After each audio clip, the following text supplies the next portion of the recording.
And something else Keith forgot to mention on the hydrolysate is the oil. What type of oil? The omega-3. So before we go too far down the rabbit hole, Keith, talk a little bit more about the fact of the levels that you have that other types of fishes don't provide.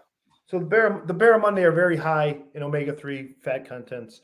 There's some farms that produce barramundi that are similar to that of salmon. So they're very fat, high omega-3 fat content. We have not tested ours recently, but we know it's relatively high. We've been using the same feed formulation for many years. So there's nothing's changed within our feeding, what we've been feeding our fish. We have different diets that we use for different size fish.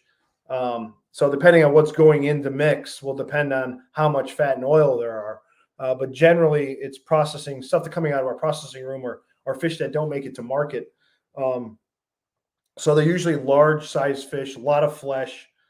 We actually remove the bones and the scales as part of the last process for two reasons. One, it makes it much easier to stabilize it. We can use a lot less phosphoric acid. Otherwise, you have all that calcium in the water that makes it more difficult. And we remove the bones after a certain period of time, and we remove the scales because the scales take for a very long time to break down, even though the scales have a lot of benefits in them. And that's a whole nother product we're starting to look at now is the stuff we removed.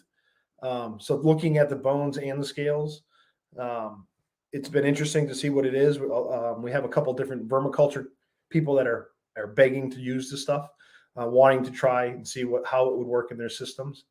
So the fat content of the barramundi is very high. That it's actually, I think, higher than my trout that come out of the farms. Very little of the trout go into this process, only because our trout farms are so much smaller than what our barramundi farm is. So, I mean, to give you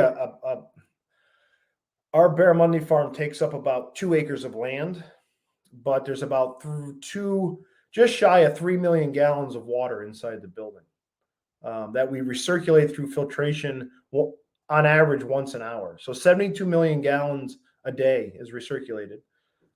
Just under 3 million gallons, and we only have 100 gallons of new water coming in a minute. Where my trout farm on Cape Cod has 350 gallons a minute for 75,000 fish. So much different farms, much different biology. But like Leighton says, it lends to a really great hydrolysate product. The upside to the hydrolysate, the upside and downside is that we can only produce so much because we grow the fish for the food market. We do not grow fish to make hydrolysate. So when mortalities and processing is slow, we don't make a lot of hydrolysate. That's a good thing for me. When we're making a lot of hydrolysate, that means that sometimes there's a problem at the farm. Right now, we're making between 180 and 250 gallons of hydrolysate a week available to the market. So it's kind of limited on what we can do. We have been talking with other aquaculture farms about taking their mortalities and doing something similar. And once again, if we do that, we will profile the fish, make sure that they're equivalent to what the barramundi is as far as fats and oils, because I think the fats and oils, at least for our product, is what makes it different than anything else on the market. Absolutely. And I have played with composting fish scales and bones. Incredible results of calcium. So I'm glad to hear that you're playing with that.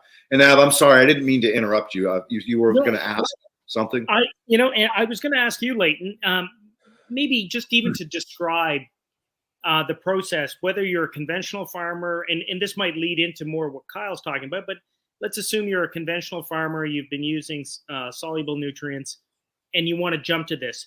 Do you just base this off a soil test? You still hit it with your soluble nutrients and then follow up? Or what's your process in taking a farmer from their soil test to using any of these products, whether they're soluble nutrient users or regenerative organic? Oh, that's a great question, Av. So the interesting thing is that all nutrients can become into what I want to call an organic form. In other words, you use a lot of nitrogen. Some of that nitrogen is going to be mobile, and so therefore wash away through the soil. Same with your main NPKs, right? they're both mobile, but they also bond together and form what I want to call an organic form of the compound or the element, or molecule, I should say. Anyway, when it's in its organic form, the only thing that can take it out of that form is bacteria. And this is something that I wish Elaine got into deeper. She talks about bacteria, right? She talks about decomposers, but she doesn't talk about degraders and solubilizing. So one of the things that is in the water column of all aquaculture system are solubilizing bacteria. So what that means is that they can take that organic form and pull it apart and make it available. So all farms that have been in conventional ag for more than 10 years have an incredible pool of this organic form of nutrients.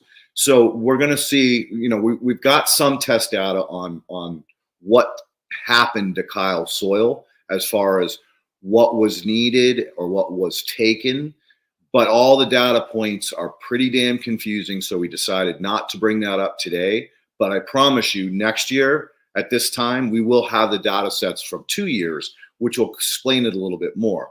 Keith and I went back and forth about, well, why is this test the desired level of calcium this high, but after the application, it's lowered when we noticed we've pulled calcium out of the soil? And that's what I was trying to explain to Keith. It's like the reason the desired value went down is because there's more available in the soil because of the solubilizing bacteria. You didn't steal from the pool. You just made it more available. So that's where it gets a little confusing, and we're not going to get into the soil chemistry test today. We will get into the nutritional value, what happened to the corn versus nitrogen. We will get into the saturated paste test, which is really interesting. That's, again, about mobile nutrients. And lastly, we will get into the biology. What happened to the biology?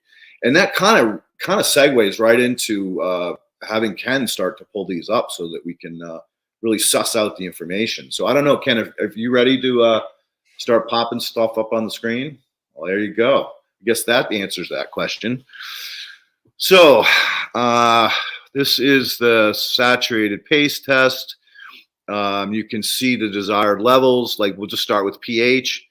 pH was low. Look where it is after the application. This is 11.4 is after harvest.